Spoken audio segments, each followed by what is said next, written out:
10minconjesús.net. Señor mío y Dios mío, creo firmemente que estás aquí, que me ves, que me oyes. Te adoro con profunda reverencia. Te pido perdón de mis pecados y gracias para hacer con fruto este rato de oración. Madre mía Inmaculada, San José mi Padre y Señor, Ángel de mi guarda, interceded por mí.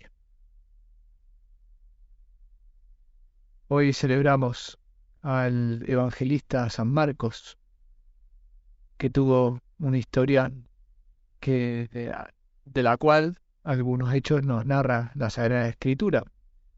Nos dice los Hechos de los Apóstoles que San Marcos fue el compañero de Pablo y Bernabé en su primer viaje apostólico. Pero Marcos se volvió, y se volvió al parecer porque le dio miedo o por alguna otra razón. Pero no fue una razón buena. Para Pablo, de hecho, en su segundo viaje apostólico, es razón suficiente para no llevarlo. Bernabé, en cambio, sí que lo quería llevar, y por eso al final se dividen y se van para lugares distintos. Pero Marcos después aparece como el fiel discípulo de Pedro en Roma, y al parecer su evangelio es la transcripción de la predicación de San Pedro a los cristianos de Roma. Hoy celebramos pues a un evangelista, alguien que se dedicó toda su vida a la proclamación del evangelio y en concreto a San Marcos, a la escritura del evangelio. Hoy le podemos pedir a Jesús, y así lo hacemos ahora: Señor, ayúdame a mí también a darme cuenta de la misión que me das, que es la misma misión para todos los cristianos: anunciar el evangelio. No solamente a San Marcos o algunos escogidos, sino a todos. De hecho, de eso nos habla el evangelio de la misa de hoy. Es el final del evangelio de San Marcos, precisamente, en el que Jesús les dice a los 11 después de resucitar: vayan por todo el mundo, anuncien la buena noticia a toda la creación. El que crea y se bautice se salvará. El que no crea se condenará. A mí muchas veces me ha llamado la atención la primera parte de este mandato: vayan por todo el mundo, anuncien la buena noticia a toda la creación. No dice el texto a todos los hombres, dice a toda la creación, como incluyendo a los animales, las plantas, las montañas. De alguna manera uno se imagina como un grito, incluso en el desierto. Y pienso que tiene mucho contenido esta expresión, a toda la creación. Hay que anunciar el evangelio incluso a los seres inanimados. ¿Y por qué? Me acordaba de otro autor, de San Pablo, que en la carta a los Romanos, en el capítulo 8, dice lo siguiente: en efecto, la espera ansiosa de la creación anhela la manifestación de los hijos de Dios. Porque la creación se ve sujeta a la vanidad, no por su voluntad, sino por quien la sometió, con la esperanza de que también la misma creación será liberada de la esclavitud de la corrupción para participar de la libertad gloriosa de los hijos de Dios.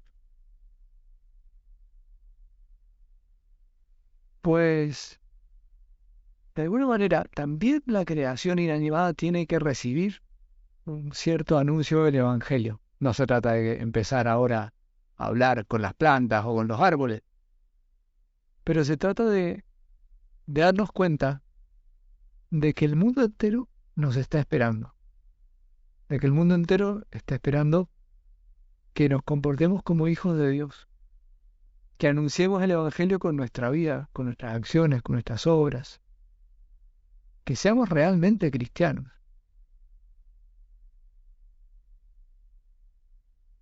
Eh, Se dice que,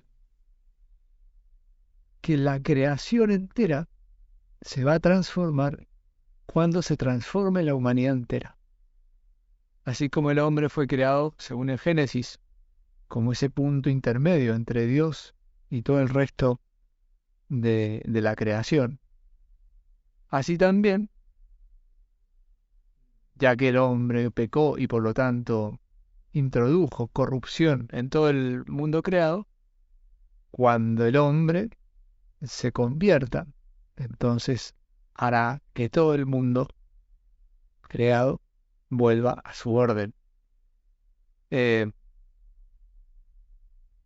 de hecho, se dice, y así lo sostiene la Iglesia, que al final de los tiempos, cuando se consuma la historia, es decir, cuando la humanidad se ordene totalmente a Dios, también el mundo entero va a ser transfigurado.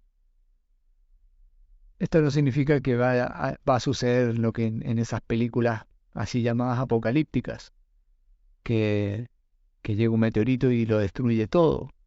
No, la Iglesia nunca ha sostenido que el mundo va a ser totalmente destruido, pero sí que va a ser transfigurado, que va a haber una renovación en todo el universo. No sabemos cómo va a ser, por supuesto. En la escritura, las expresiones que se usan son del género literario apocalíptico, que hablan de que los cielos se van a conmover, de que las estrellas caerán, etc.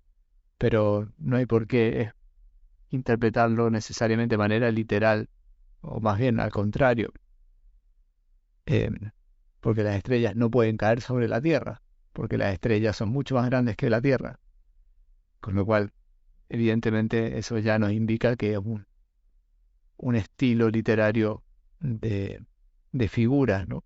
Figuras retóricas. De todas maneras, lo que está claro es que la creación no espera, es que la Tierra está también de parte de los cristianos. En ese sentido, o desde esa perspectiva, creo que podemos también interpretar la segunda parte de esta frase. El Señor dice, después de el mandato de ir por todo el mundo a anunciar la buena noticia a toda la creación, el que crea y se bautice se salvará, el que no crea se condenará. Quizás nos pueden parecer palabras duras, y sin embargo no lo son, porque en el fondo Jesús está apelando a la conciencia de cada uno. Cuando de verdad anunciamos el Evangelio, el verdadero Evangelio, y no una religión afeada, podríamos decir, por una conducta nuestra incoherente, cuando anunciamos el verdadero Evangelio, entonces eso es un reclamo a la conciencia de los hombres. Y los hombres se dan cuenta de que en ese anuncio está la verdad. Y por lo tanto, no es que alguien no crea y se condene eh, porque simplemente podríamos decir que no aceptó lo que les decíamos, sino porque él contra su propia conciencia está yendo y por lo tanto él mismo se está condenando. Y en ese sentido, la conciencia de los hombres siempre está de parte de nuestra, de parte de los cristianos, porque tenemos la verdad y porque damos la verdad.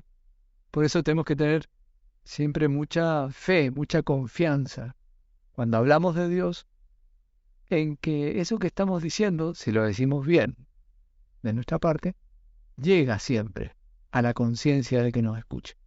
Aunque por fuera nos diga que no comparte con nosotros, que no es de nuestro mismo parecer.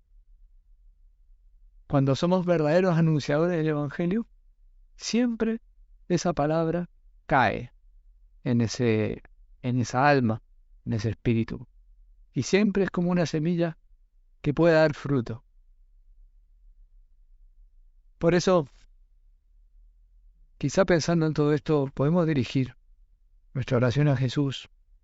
Y por una parte, darle gracias. Jesús, gracias por haberme dado también esta misión a mí de evangelizador, porque también a mí me dices que vaya por todo el mundo, y en mi caso será el mundo donde tú me pusiste, es decir, mi familia, mis amigos, mi trabajo, mis estudios, y que anuncie el Evangelio también con mi vida, con mi actuación.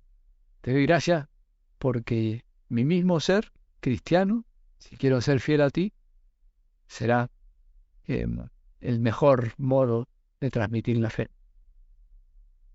Pero también te pido que me ayudes y que me des la fuerza de ser evangelizador para poder llevar esta fe, este evangelio, esta buena noticia a todo el mundo, incluso a los seres inanimados que esperan esa plena manifestación de los hijos de Dios.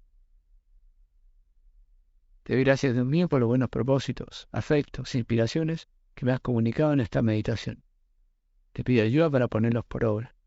Madre mía Inmaculada, San José, mi Padre y Señor, Ángel de mi guarda, intercede por mí.